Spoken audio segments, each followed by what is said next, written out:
Marque, c'est fini. Espérons tout simplement qu'il va réussir à marquer. 3 pour le Mali, 2 pour le Sénégal. Et en cas de 4-2, là, c'est fini pratiquement. C'est fini. Et c'est Mamadou Samaké Petit. Mamadou Samaké Petit.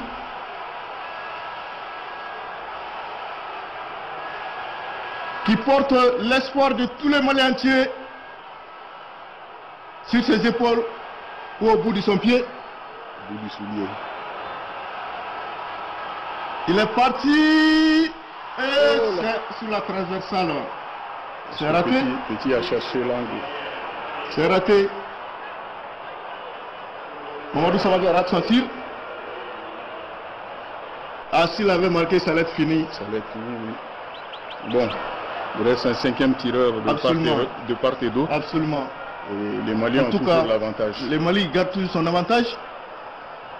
Et là, si le tireur sénégalais rate, ouais, si le Sénégalais tireur aussi rate, c'est fini. Si le rate, c'est fini.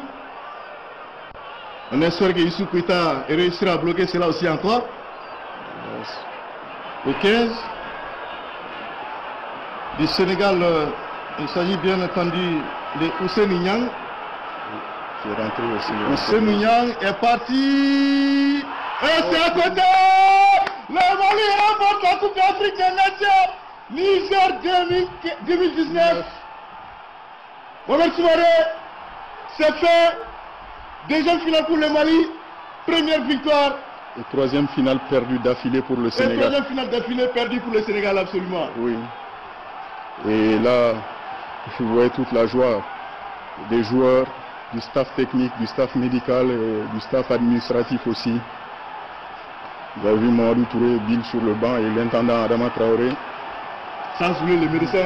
Lamine Soumaré, André Diarra le kiné et l'entraîneur adjoint Birama Konaté, qui est souvent consultant avec nous. Absolument. Oui. Bounafou Doumbia aussi, le préparateur des gardiens de but. Et aussi Mamadou Kane Mourlé, et la palme lui revient, c'est vrai. Ça avait été difficile pour lui dans un premier temps. Mais bon, il s'en tire aujourd'hui avec les honneurs.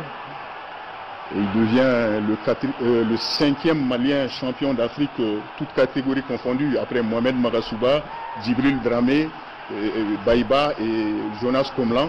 C'est le 5e Malien champion d'Afrique. Absolument. Le 5e entraîneur et malien. Bravo à Mamadou Kane Mourlé. Oui. Et félicitations à toute l'équipe, aux autorités maliennes qui n'ont ménagé aucun effort pour mettre cette équipe dans les conditions idoines.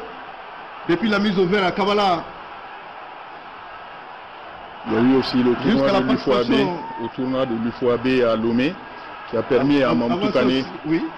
Et ça lui avait permis de faire une revue des troupes. Avant ça, vous voulez l'évoquer tout de suite, il y a eu le tournoi de l'UFOA au niveau du Libéria à Monrovia. Absolument. Et là, l'équipe, je pense que la félicitation à Mamadou Kane Mourlé. Maintenant, il va falloir se concentrer sur la Coupe du Monde qui aura lieu en Pologne au mois de mai-juin.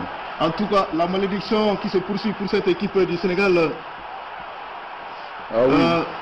Sur la finale d'affilée. Sur la finale d'affilée, le signe indien n'est pas vaincu. Absolument. Et je pense que, comme on l'avait dit ici, jamais 203. Pour la première fois de l'histoire, le Mali qui remporte la Coupe d'Afrique des Nations Juniors. Et sur un terre nigérienne, une terre vraiment qui réussit au Mali. La terre de l'exploit des cadets en 2015. Oui. Là, vraiment, il n'y a rien à dire. Le Niger est une terre qui réussit parfaitement à l'équipe du Mali. Et on ne reste plus à la CAF maintenant d'organiser la Coupe d'Afrique des seniors au Niger. Pour que le Mali puisse encore remporter sa toute première Coupe d'Afrique des Nations seniors. Oui. Tout à fait. Et avec Mamadou Kane, il y a un clin d'œil pour la génération de 89. Cette génération qui est arrivée en finale à l'époque où il n'y avait pas de phase finale, qui avait éliminé la Guinée, le Sénégal, le Maroc, l'Égypte et l'Algérie pour se retrouver en finale face au Nigeria. Et on se souvient encore de ce match contre le Sénégal, cet aller-retour où Amadou Bass avait marqué 4 buts à Bamako et 4 buts à Dakar. Et oui, il était rentré dans l'histoire. Avant cela, il y a eu ce match contre la Guinée, Malik Tandjougoura avait marqué et puis 0-0 en Guinée. Il y avait eu contre le Maroc ici.